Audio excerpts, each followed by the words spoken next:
ચાલો વિદ્યાર્થી મિત્રો, આપણે આગળના વિડીયોમાં જોયું હેરોનના સૂત્રનું ઇન્ટ્રોડક્શન, સ્વાધ્યાયના 2 દાખલા લઈને સ્વાધ્યાય 10.1નો હવે ત્રીજો દાખલો આપણે ગણશું. તો ત્રીજા દાખલાની રકમ એ પ્રમાણે છે કે એક બગીચો છે, એમાં એક લપસણી છે. હવે લપસણીની દિવાલ ત્રિકોણાકાર છે જે રંગીન છે. તેની બાજુનું માપ આકૃતિમાં આપેલું છે 15 મીટર, 6 મીટર અને 11 મીટર. તો આ રંગીન દિવાલ છે એનું ક્ષેત્રફળ આપણે શોધી કાઢવાનું છે. તો આપણે આગળ દાખલા ગણ્યા એવી જ રીતના છે, બહુ આસાન છે, જરાક ધ્યાન આપશો તો આવડી જશે.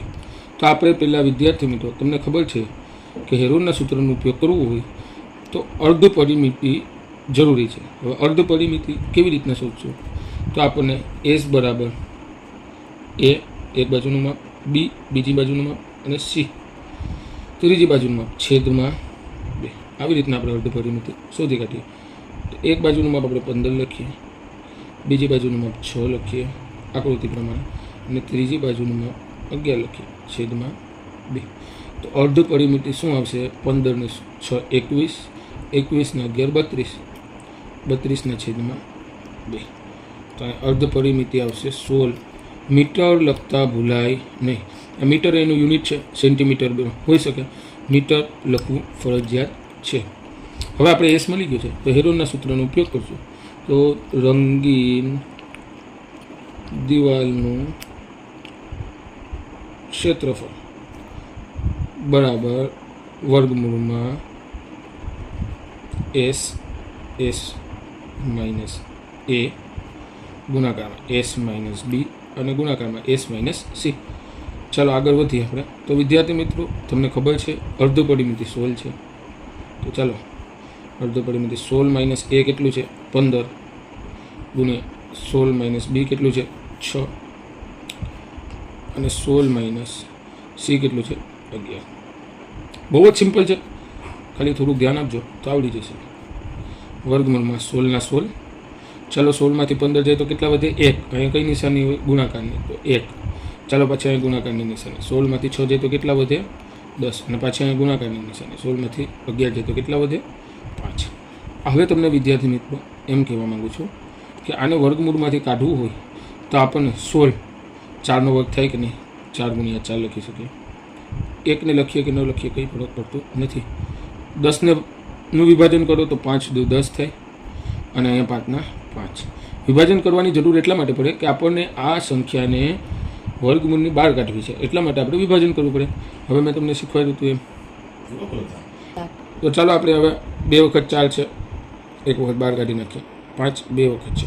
ચાલો તો 4 ગુણ્યા 5 વર્ગમૂળમાં શું રહે? 5 × 5, સોરી 5 તો કાઢી દીધા.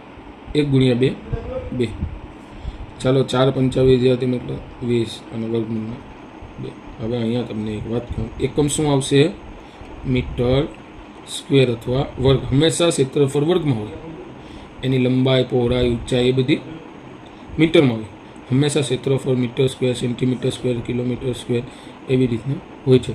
તો આ દાખલાનો જવાબ શું આવશે? 20 વર્ગમૂળમાં 2 મીટર સ્ક્વેર. એકદમ સિમ્પલ દાખલો છે.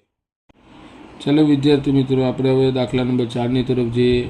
એમાં એવું કીધું છે રકમમાં કે એક ત્રિકોણ છે જેની પરિમિતિ આપેલી છે આપણને 42 સેન્ટીમીટર, જેની બંને બાજુનું માપ આપેલું છે. એક બાજુનું માપ 18 સેન્ટીમીટર છે, બીજી બાજુનું માપ 10 સેન્ટીમીટર છે. તો તેનું ક્ષેત્રફળ શોધી કાઢવાનું છે. વિદ્યાર્થી મિત્રો, પરિમિતિ આપી દીધી છે પણ ત્રીજી બાજુનું માપ આપેલું નથી. તો પરિમિતિ એટલે ત્રણેય બાજુનો સરવાળો. તો અહીંયા આપણે લખી શકીએ ત્રિકોણની પરિમિતિ બરાબર a + b + c. સી આપણે શોધવાનું છે. ત્રિકોણની પરિમિતિ આપેલી છે 42. એ કેટલું છે વિદ્યાર્થી મિત્રો? 18. બી કેટલું છે? 10. અને સી આપણે પહેલાં શોધવાનું છે. તેથી ચલો 42 ને 42, 18 ને 10 28 પ્લસ સી. હવે ચાલો આપણે અહીંયા 28 બરાબરની પેલી બાજુ પ્લસમાં છે, આ બાજુ આવશે ને બાદબાકીમાં આવશે ને 28 બરાબર સી. સી બરાબર 28માંથી 42 જાય તો વિદ્યાર્થી મિત્રો કેટલા વધશે? 14 સેન્ટીમીટર. ચલો આપણને ત્રીજી બાજુનું માપ ખબર પડી ગઈ છે. તો હવે આપણે હેરોનના સૂત્રનો ઉપયોગ કરીએ, જેવી રીતના આગળના દાખલામાં કર્યું. તો હેરોનના સૂત્રનો ઉપયોગ કરતાં પહેલાં આપણને અર્ધ પરિમિતિ ખબર હોવી જોઈએ.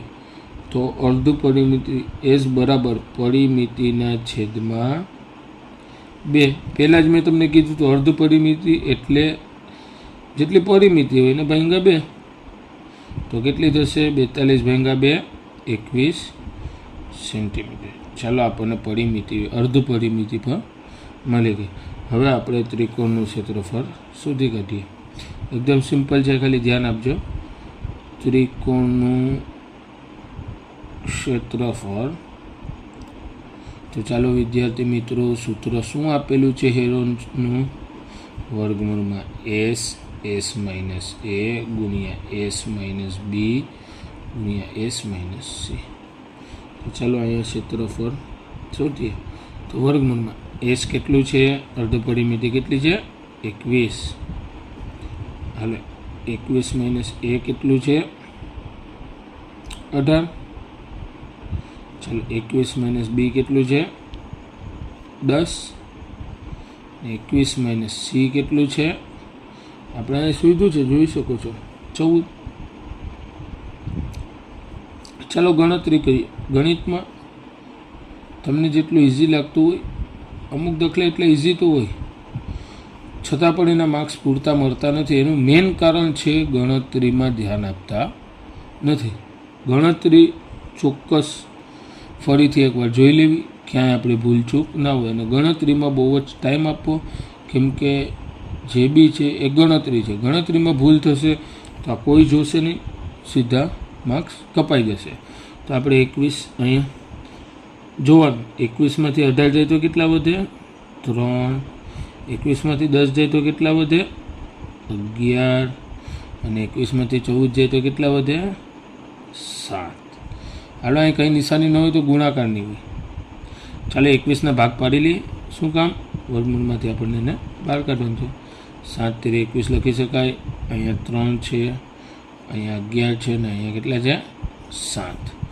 તો ચાલો 7 કેટલી વખત છે? 2 વખત છે.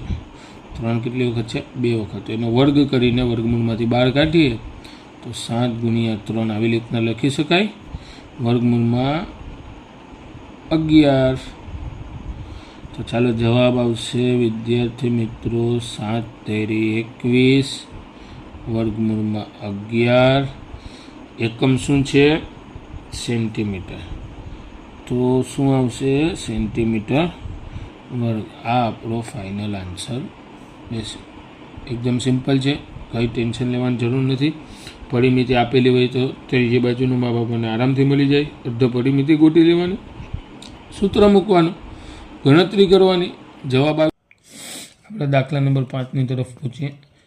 તેમાં દાખલા નંબર 5ની રકમ કંઈક આવી રીતના આપેલી છે કે બાજુનું માપ નથી આપેલું, બાજુનું પ્રમાણ આપેલું છે 12:17:25.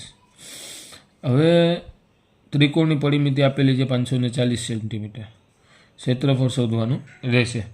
તો હવે પ્રમાણ આપેલું છે તો ડરવાની જરૂર નથી. બાજુનું માપ નથી આપેલું પણ પ્રમાણ તો આપી દીધું છે 12:17:25. તો આ પ્રમાણ પરથી આપણે બાજુના 3 માપ શોધી કાઢશું. કેવી રીતના? ચાલો આપણે સમજીએ.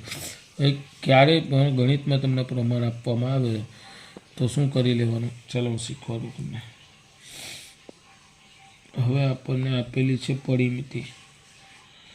પરિમિતિનું સૂત્ર શું થાય? a plus B plus C, એટલે કે ત્રણેય બાજુઓનો સરવાળો. આપણને પરિમિતિ કેટલી આપી દીધી છે વિદ્યાર્થી મિત્રો? 540 સેન્ટીમીટર. કયા એકમમાં છે? સેન્ટીમીટરમાં. એ કેટલું છે? તો કે 12:17:25. તો 12x શું ધારવાનું? x. બી કેટલું છે? 17x. સી કેટલું છે? 25x. ચલો કંઈ વાંધો નહીં, 540. હવે આપણે 12 ને 17, 12 17 કેટલું થાય? 29. 29 ને 25 કેટલું થાય? અહીંયા બધીમાં x જ છે તો ત્રણેયનો સરવાળો થશે ને, તો 54x. ચાલો એક્સની વેલ્યુ શોધી કાઢીએ. તો x બરાબર 540. અહીંયા 54 અંશમાં છે, અહીંયા જાય તો છેદમાં, તો અહીંયા 54. હાલો 54 ગુણ્યા 10 કેટલું થાય? 540. એક્સની વેલ્યુ આપણને આવી ગઈ છે 10. હવે એવી જ રીતના આપણે એની વેલ્યુ શોધીએ તો એ કેટલું હતું 12x, તો 12 ગુણ્યા 10 કેટલો થાય 120. બે કેટલું છે 17x, 17 ગુણ્યા 10 એટલે 170. અને સી કેટલું છે 25x એટલે 25 ગુણ્યા 10 250. અહીંયા એકમ શું રહેશે બધીમાં સેન્ટીમીટર, એકમ લખવું ભૂલાય નહીં. ચાલો આપણને હવે એ બી સી ત્રણેયના માપ મળી ગયા છે તો આપણે એનું ક્ષેત્રફળ શોધીએ. આ દાખલામાં ધ્યાન જેવી બાબત છે, ગણતરીમાં ધ્યાન આપવું. ચાલો હવે ત્રિકોણનું ક્ષેત્રફળ શોધવા માટે આપણને પહેલાં તો અર્ધ પરિમિતિ એસ હોવી જરૂરી છે. અર્ધ પરિમિતિ એસ બરાબર પરિમિતિના છેદમાં 2. પરિમિતિ તો આપણને પહેલેથી આપેલી છે ઓલરેડી, તો પરિમિતિ કેટલી છે 540 સેન્ટીમીટર છેદમાં 2. ચાલો આને ભાંગાકાર કરીએ તો 27 દુ 54 એટલે કે 270 સેન્ટીમીટર. હવે ક્ષેત્રફળ તરફ જઈએ તો ત્રિકોણનું ક્ષેત્રફળ,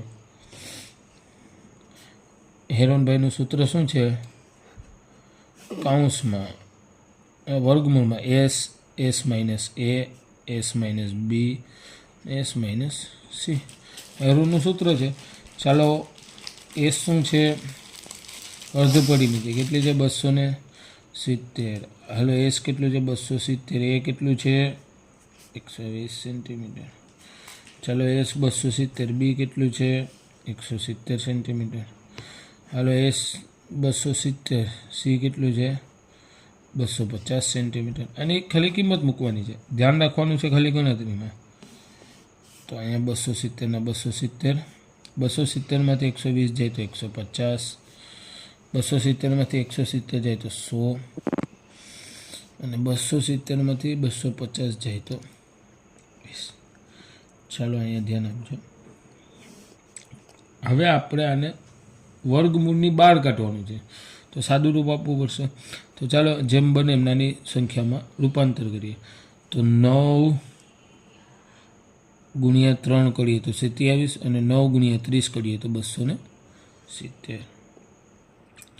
હાલો અહીંયા 150 છે, એને બી ભાગ પાડીએ તો 5 ગુણ્યા 3 કરીએ તો કેટલા થાય 15. 5 ગુણ્યા 30 કરીએ તો 150. હાલો અહીં 100ના ભાગ પાડીએ તો 100 ને 20 ગુણ્યા 5 લખી શકાય કે નહીં, અને 20ને એમને એમ રહેવા દઈએ. તો ચાલો જોઈએ, અહીંયા 9 છે તો 9 વર્ગમૂળની બહાર જશે તો 3 થઈ જશે, કેમ કે 3નો વર્ગ 9 થાય.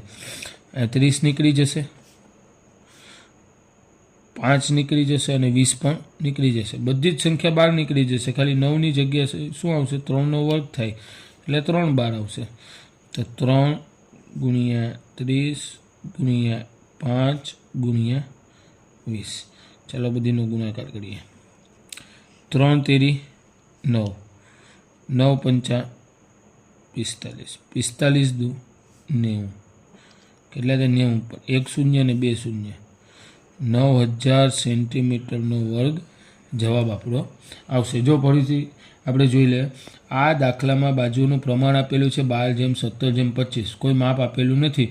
તો આ જે પ્રમાણ આપેલું છે અને એની સાથે પરિમિતિ આપેલી છે, તો પરિમિતિનું સૂત્ર મૂક્યું, પરિમિતિ ત્રણેય બાજુનો સરવાળો a + b + c. હવે પ્રમાણ આપેલું છે એની જગ્યાએ આપણે x ધારી લીધો તો 12x, 17x અને 25x, 54x થાય. 540 ના છેદમાં 54, 10 આવે. હાલો હવે એની કિંમત મેળવીએ તો 12 ગુણ્યા 10, 17 ગુણ્યા 10 અને 25 ગુણ્યા 10. હવે આપણે ત્રિકોણના ક્ષેત્રફળનો ઉપયોગ કરવા માટે અર્ધ પરિમિતિની જરૂર પડે, તો અર્ધ પરિમિતિ અહીંયા આપણે પરિમિતિના છેદમાં 2 તો 270, 270 -120, 270 -170, 270 -250, ત્રણેય બાજુનું માપ લખ્યું. આવી રીતના સાદું રૂપ આપણને જવાબ આવશે. આપણો ફાઇનલ આન્સર આવશે 9000 સેન્ટીમીટર સ્ક્વેર. ચાલો આ સ્વાધ્યાયનો છેલ્લો દાખલોના ચેપ્ટરનો છેલ્લો દાખલો. આ ચેપ્ટરમાં એટલું કંઈ હતું નહીં, ખાલી ધ્યાન એ દેવાનું છે ગણતરીમાં, અને એક સૂત્ર યાદ રાખો તો આખું ચેપ્ટર આવડી જાય એવું છે, કોઈ હાર્ડ ચેપ્ટર નથી. તો ચાલો આપણે છેલ્લા દાખલા તરફ જઈએ. તો છેલ્લા દાખલાની રકમમાં એમ કીધું છે સમ દ્વિબાજુ. સમ દ્વિબાજુ, દ્વિ એટલે 2 અને બાજુ એટલે બાજુ, અને સમ એટલે સમાન. જે ત્રિકોણની 2 બાજુ સમાન હોય તે ત્રિકોણને સમદ્વિબાજુ ત્રિકોણ કહેવાય. એની પરિમિતિ આપેલી છે આપણને 30 સેન્ટીમીટર. કેટલી આપેલી છે? 30 સેન્ટીમીટર. હવે બે બાજુ તો સમાન છે, તો સમાન બાજુનું માપ આપેલું છે 12 સેન્ટીમીટર. તો સમાન બાજુનું માપ એટલે એનું માપ બી 12 અને બી પણ એની સમાન હશે, કેમ કે સમદ્વિબાજુ છે, એનું બી માપ 12 સેન્ટીમીટર. સીનું માપ આપેલું નથી, આપણે શોધવાનું છે, જેના પરથી આપણને ત્રિકોણનું ક્ષેત્રફળ મળશે, કેમ કે આખરમાં આપણે ત્રિકોણનું ક્ષેત્રફળ જ શોધવાનું છે. તો હાલો પહેલાં તો સીનું માપ ગોતીએ. તો આપણને પરિમિતિ આપેલી છે, તો સૂત્ર મૂકીએ. પરિમિતિ બરાબર a plus B plus C. પરિમિતિ કેટલી છે? 12 સેન્ટીમીટર. એ કેટલું છે? પરિમિતિ 30 છે. કેટલી છે? 30 સેન્ટીમીટર. એ કેટલી છે? 12. તો ચાલો એની કિંમત કેટલી છે? 12 સેન્ટીમીટર. બીની પણ 12 અને સી આપણે શોધવાનું છે. તો ચાલો અહીંયા મૂકીએ 30. 12 પ્લસ 12 કેટલા થાય? 24 પ્લસ સી. અહીંયા 24 કેમાં છે? સરવાળામાં. તો આ બાજુ બરાબર ને આ બાજુ આવે તો બાદબાકીમાં. તો 30 માઇનસ 24.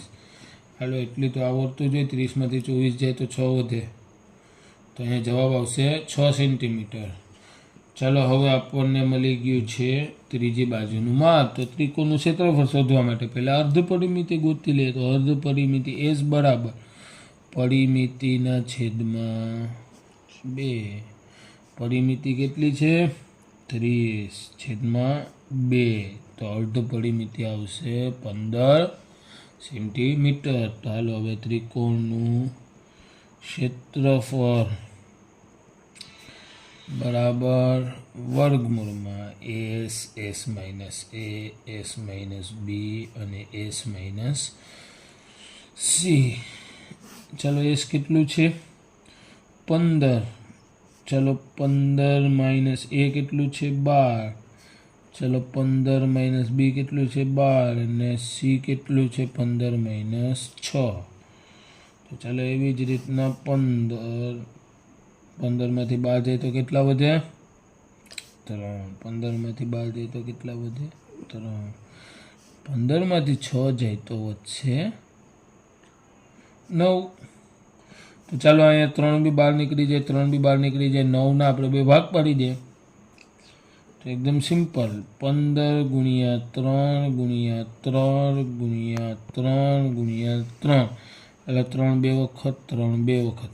15નું કંઈ થશે નહીં. 15નું વર્ગમૂળમાંથી ન નીકળી શકે. તો 3 3.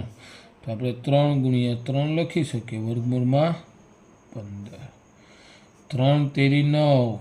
9 વર્ગમૂળમાં 15 સેન્ટીમીટરનો વર્ગ. અહીં આપણો દાખલો થાય છે પૂર્ણ.